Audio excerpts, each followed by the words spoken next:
Quarto aspecto, a sinodalidade como dimensão inerente ao exercício do ministério apostólico na Igreja. Quando falamos de sinodalidade, estamos a falar de algo que tem decisivamente a ver com o exercício do ministério na continuidade do ministério apostólico e a forma como ele se realiza, a autoridade que ele tem e que ele é chamado a exercer em relação com toda a comunidade crente. Há aqui, portanto, um aspecto fundamental que é, aliás, a revalorização das igrejas locais, como sabemos, em eclesiologia, só aconteceu também em simultâneo com o reconhecimento do papel do bispo como aquele que é princípio e fundamento visível, estou a citar, Lumen Gentium 23, fundamento visível da unidade nas suas respectivas igrejas.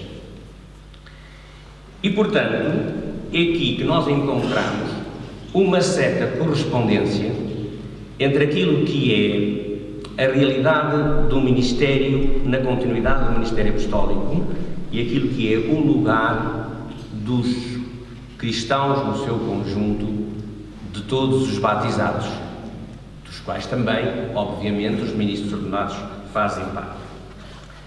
Nós, quando falamos do ministério ordenado em geral, acentuamos como dimensões estruturantes e identificadoras desse ministério, temos de fazer isso, volto a repetir, estruturantes e identificadoras desse ministério, portanto, criadoras de identidade, a dimensão pessoal, colegial e comunitária.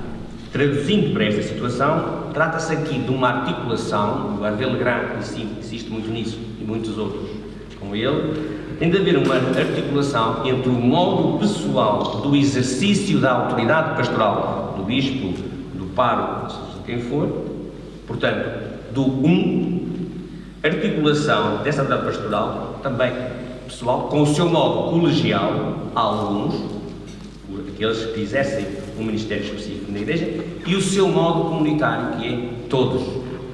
Por isso, o exercício da autoridade pastoral na Igreja está inserida necessariamente numa dimensão comunitária sinodal.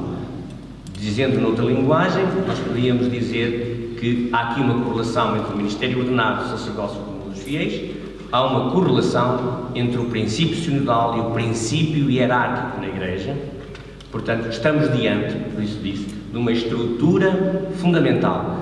Rigorosamente voltamos aqui, se isto for bem entendido e vivido, voltamos aqui àquela tensão de que eu falei no princípio na fundamentação teológica, que é manter uma tensão entre a dimensão cristológica e a dimensão pneumatológica.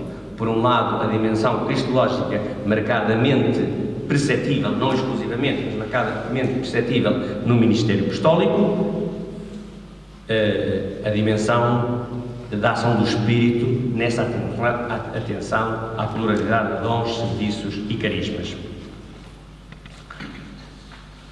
Um quinto ponto nesta fundamentação, pré-fundamentação teológica, exprimo desta forma, sinodalidade como concretização da igualdade fundamental de todos os crentes e da indispensável corresponsabilidade de todos na Igreja. Não vou alongar, o Concílio foi muito claro nisso, número 32 da Lumen Gentium. Eu gostava de repetir porque, de facto, às vezes passamos um bocadinho por cima disso, mas retoma-se aí uma percepção antiga de sempre da Igreja. A Igreja não é constituída por pessoas que têm,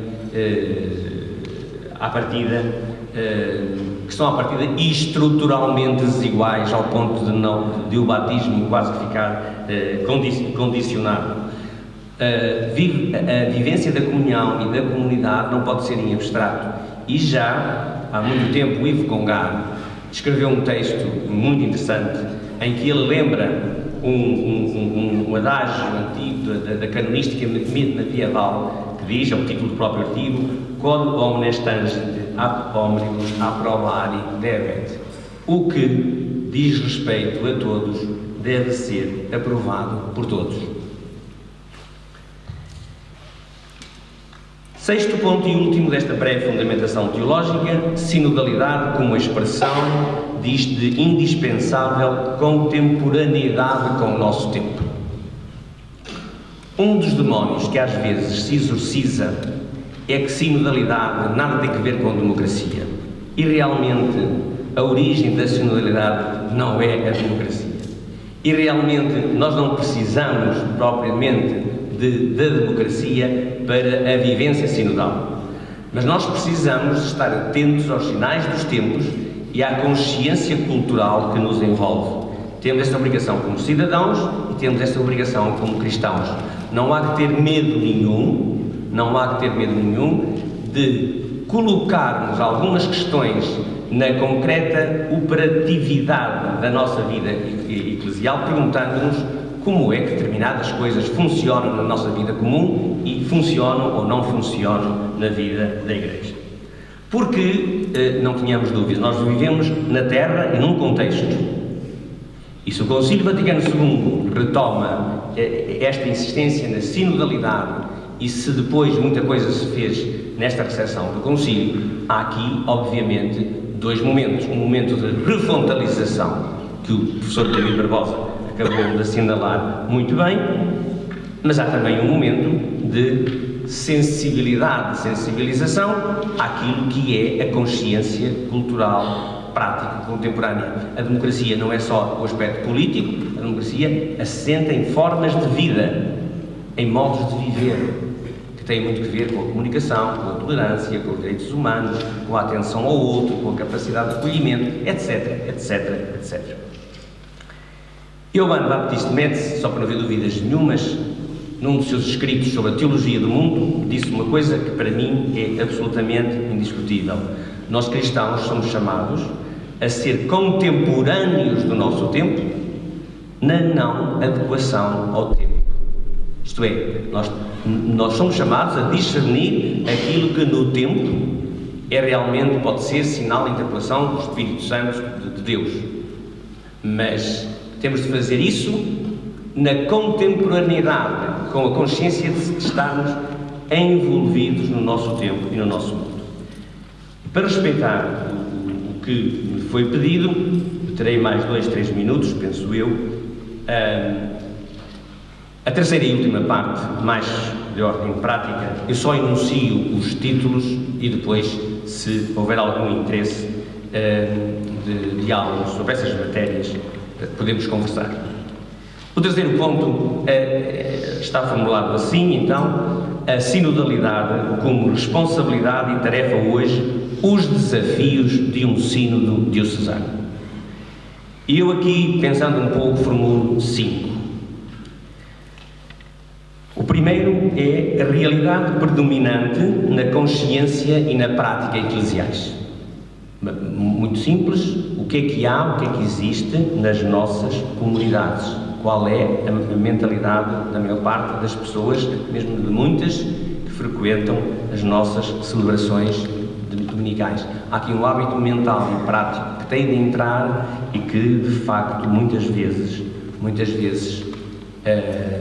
demora. É um processo que naturalmente também demora, mas temos sempre o direito de perguntar se demoramos demais.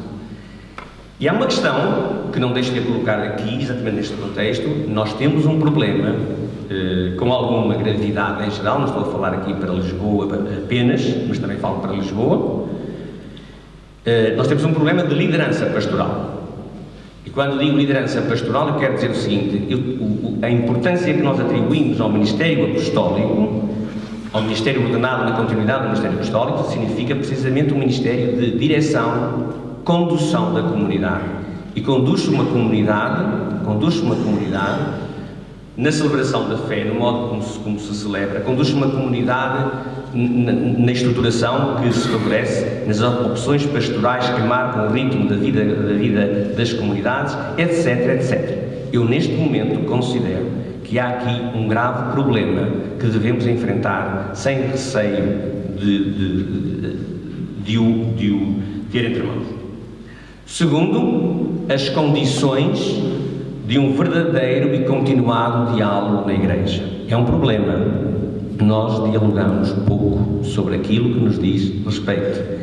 E eu, como não tenho tempo, limito-me a sugerir um artigo que apareceu na Communio em 2012, muito bom, o mesmo Pote Maia, Estruturas de Diálogo na Igreja e Communio, Teologia do Vaticano II. É simples, vale a pena ler. Terceiro, nós lidamos, na minha leitura, posso estar a ser parcial, mas tenho alguns elementos que me permitem dizer isto. Nós estamos numa situação de falta de experiências de práticas sinodais com qualidade na vida das igrejas e das comunidades locais. Como funcionam os conselhos pastorais, como é que eles funcionam, como funcionam os conselhos pastorais diocesanos, como funcionam os conselhos pastorais paroquiais.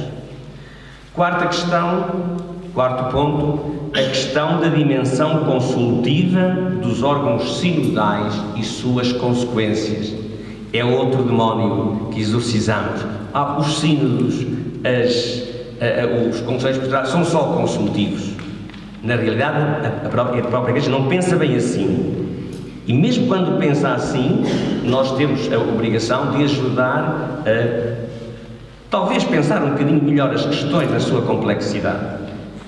O Alfonso Borras, quando esteve aqui em fevereiro, salvo erro, março, na nossa Semana de Teologia, chamou a atenção para vários aspectos, e um deles foi que era preciso atender à diferença entre elaborar uma decisão e tomar uma decisão. Tomar a decisão pertence ao Ministério, na continuidade do Ministério Apostólico, mas elaborar a decisão não precisa de pertencer, nem deve pertencer só a ele, senão não se faria um sínodo. Quinto e último ponto, o sínodo, e o Sr. Manuel Clemente, de certeza que está ainda mais consciente do que eu, que tem mais experiência do que eu, o sínodo é uma tarefa complexa que merece toda a nossa esperança, todo o nosso apoio, todo o nosso empenhamento, mas que depende, em muitos aspectos, de elementos concretos, práticos. Eu formulei aqui que um dos desafios que os sínodos enfrentam em todo o lado é clareza nos objetivos, eficácia na operacionalidade dos meios e realismo nas expectativas. Não posso explicar mais, mas de qualquer maneira, realismo nas expectativas quer dizer um sínodo, desde que seja partilhado, participado, assumido por uma comunidade diocesana com dinamismo, com vontade, com decisão, vale sempre a pena. E o processo sinodal é sempre um processo de consciencialização. Mas nós devemos ser realistas, no sentido de reconhecer, por um lado, os limites, mas, por outro lado, também realistas no sentido da esperança cristã. Isto é, nós somos capazes, com todos os limites e com a graça de Deus, com a ação do seu Espírito, nós somos capazes de dar impulsos decisivos neste passo, neste caminho, porque o sínodo não deixa de ser um pequeno passo, um pequeno caminho na história de uma grande igreja, como é, naturalmente, neste caso, a Igreja do Patriarcado de Lisboa. Muito obrigado, desculpem ter-me prolongado um bocadinho.